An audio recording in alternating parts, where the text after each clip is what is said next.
Hi guys. So I took the advice, shot a bolt in each corner. That top's not a very good board, but I got some pretty good washers under there that catch the lip of the metal, and she sits on there pretty good. That old bench stiffened up pretty good when I put the legs in the rack on the back of it. So, and there's the bender. Never used one of these before, so this ought to be interesting. It's got its little wheels for tightening up your how much of a bend you want. And I got some, that was 22 gauge, and that one is 18 gauge. That's the metal that I can find the easiest in town here. Farm and Home, they sell it in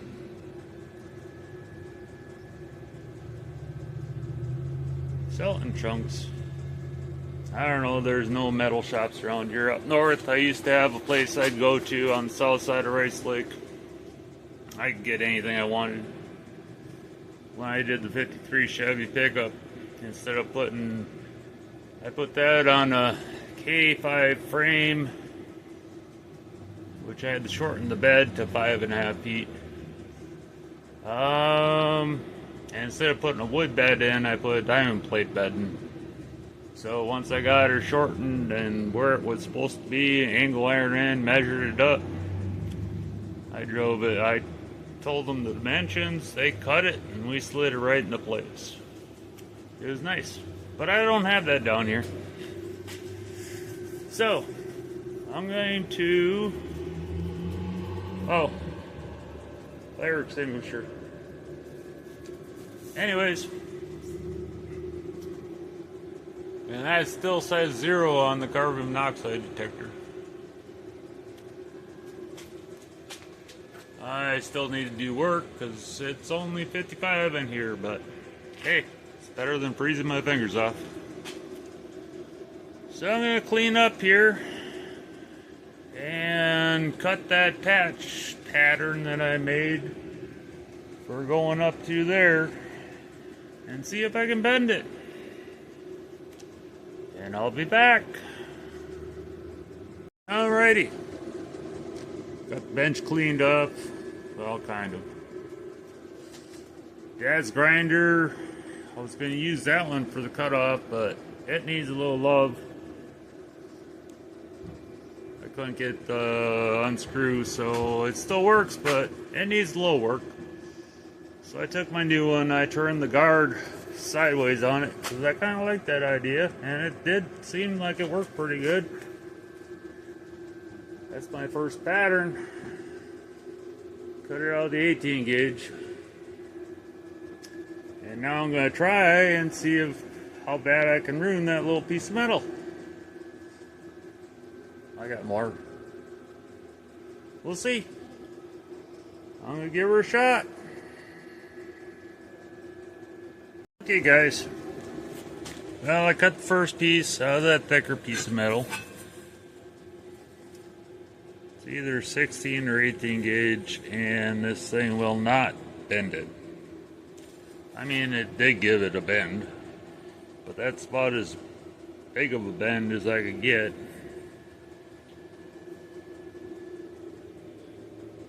I need a handle about a frickin' 1.5 feet longer. Get some leverage.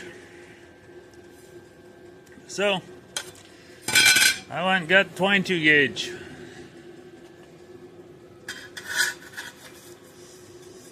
I'm not sure what a Volkswagen is to begin with, but 22 is better than what they got on cars nowadays, so. Anyways, I bent it and then figured out that it needed to be curved the other way too, so I backed her off and I ran it through long ways. I started bending it or I almost had it bent right sideways like it's supposed to be, and then it needed a contour, so I ran it through the long way, and then I rebent sideways, and I don't know if you guys can see, it's got a curve going both ways now. The metal did keep memory. I'm like, that metal should keep some sort of memory, and it did. So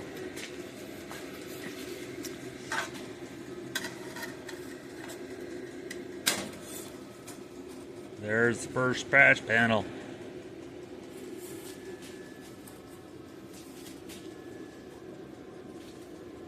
And that's pretty damn good.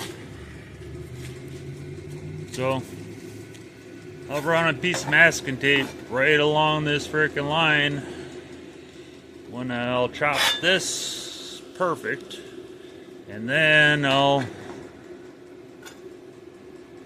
kind of chop the rest of it, and then end up cutting and butting it the rest of the way in.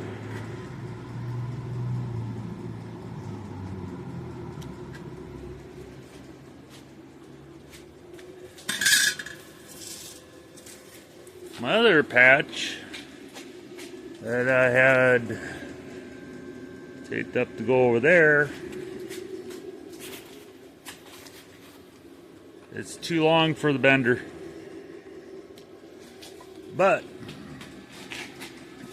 the last hole in here is right here, so it's got to be about an inch shorter, which is plenty of room. So I shorten my pattern up about an inch and try to do the same thing where I make it curve both directions.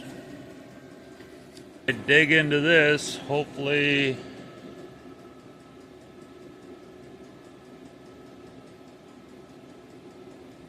I don't get into something I don't want to get into. Anyways, I'm playing. I'd never had a roller before, but this thing is cool.